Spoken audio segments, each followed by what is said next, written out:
Hello दोस्तों, video में हम बात करने वाले हैं डिक्सन टेक के बारे में। फाइनेंशियल ईयर 26 के फर्स्ट क्वार्टर के रिजल्ट कंपनी ने आउट किए हैं और क्वार्टर फर्स्ट के नंबर को हम डिटेल में समझने वाले हैं। साथ ही साथ इनके जो बिजनेस सेगमेंट है वहां से भी हम देखेंगे कंपनी किस सेगमेंट से कितना ज़्यादा रेवेन्यू जनरेट कर रही है, इसके अलावा कहाँ से कितना प्रॉफिट जो है वो कर रही है। तो वीडियो की शुरुआत करते हैं और सबसे पहले बात करने वाले हैं हम इनके मोबाइल बिजनेस के बारे में। अगर मोबाइल बिजनेस का नंबर आप देखेंगे तो यहाँ पर कंपनी का 91% जो रेवेन्यू हमें आता है पूरे कंसोल बेस पे, 91% रेवेन्यू मोबाइल बिजनेस से आता हुआ नजर आ रहा है। अगर मोबाइल बिजनेस का नंबर आप देखेंगे तो 11,663 करोड़ का रेवेन्यू यहां से देखने को मिला है। अब क्यू ऑन क्यू कंपेयर कर रहे हैं तो 28% की ग्रोथ हमें यहां पर देखने को मिली है और वाई ऑन वाई बेस पे आप देखेंगे तो 125% की ग्रोथ हमें यहां पर देखने को मिली है, जो कि काफ़ी ठीक ठाक और अच्छी ग्रोथ हमें देखने को मिल रही है। अब रेवेन्यू कॉन्ट्रीब्यूशन की अगर हम बात करते हैं तो एक साल पहले मोबाइल बिजनेस से 79% रेवेन्यू हमें नज़र आ रहा था, लेकिन लेटेस्ट में अगर आप देखेंगे तो बिजनेस का जो रेवेन्यू कंट्रीब्यूशन नंबर है वो आप देखेंगे 91% हमें देखने को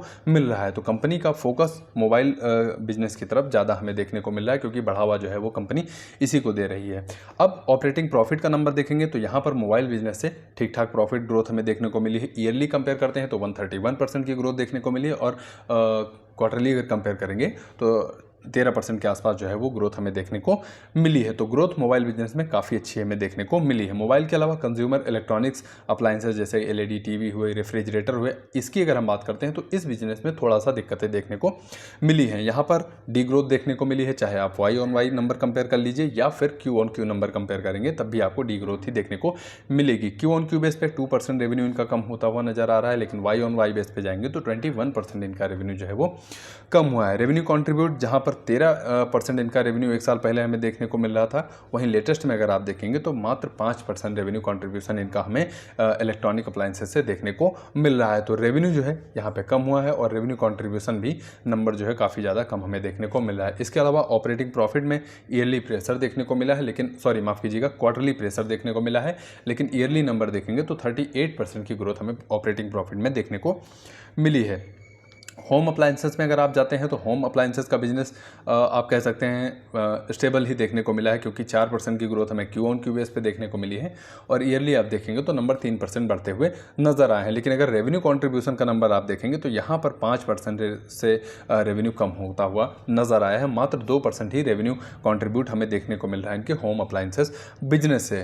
तो रेवेन्यू का जो कमी हो रही है, इससे ये साफ पता चल रहा है कि कंपनी का जो एक फोकस हमें देखने को मिल रहा है वो है मोबाइल बिजनेस की तरफ ज़्यादा से ज़्यादा फोकस करना, और वहीं पर कंपनी के जो ग्रोथ देखने को मिली है वो काफ़ी ठीक ठाक अच्छी ग्रोथ देखने को मिली है। ऑपरेटिंग प्रॉफिट के केस में आप देखेंगे क्यू ऑन क्यू बेस पे प्रेशर यहाँ पर भी देखने को मिला है और ईयरली अगर नंबर देखेंगे तो आपको 13% ग्रोथ देखने को मिल रही है इनके ऑपरेटिंग प्रॉफिट में।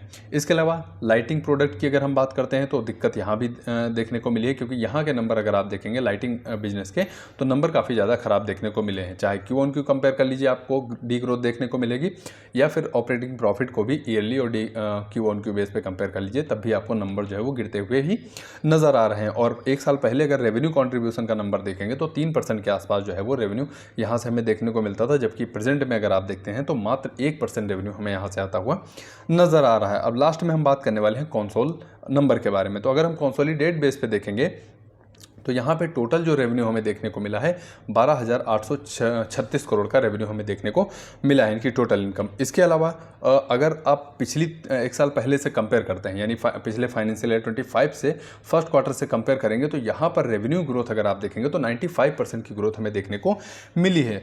95% इनके रेवेन्यू बढ़े हैं तो खर्चे भी आप देख रहे हैं बराबर खर्चे बढ़ते हुए ही नजर आए। 95% इनके जो है एक्सपेंसेस भी हमें बढ़ते हुए नजर आ रहे हैं। इसके अलावा एबिट की अगर हम बात करते हैं तो 94% की ग्रोथ जो है वो हमें एबिट में देखने को मिली है। एबिट यानी earning before interest tax, interest और टैक्स पेमेंट करने से पहले जो अर्निंग होती है वो होती है एबिट। तो 391 करोड़ का एबिट हमें देखने को मिला है, जबकि ग्रोथ अगर आप देखेंगे तो बहुत ही अच्छी ग्रोथ हमें एबिट में देखने को मिली है। प्रॉफिट की तरफ चलते हैं और प्रॉफिट का नंबर अगर आप देखते हैं तो प्रॉफिट यहाँ पे लगभग आपको दोगुना होता हुआ नजर आ रहा है पिछले फाइनेंशियल ईयर के फर्स्ट क्वार्टर से।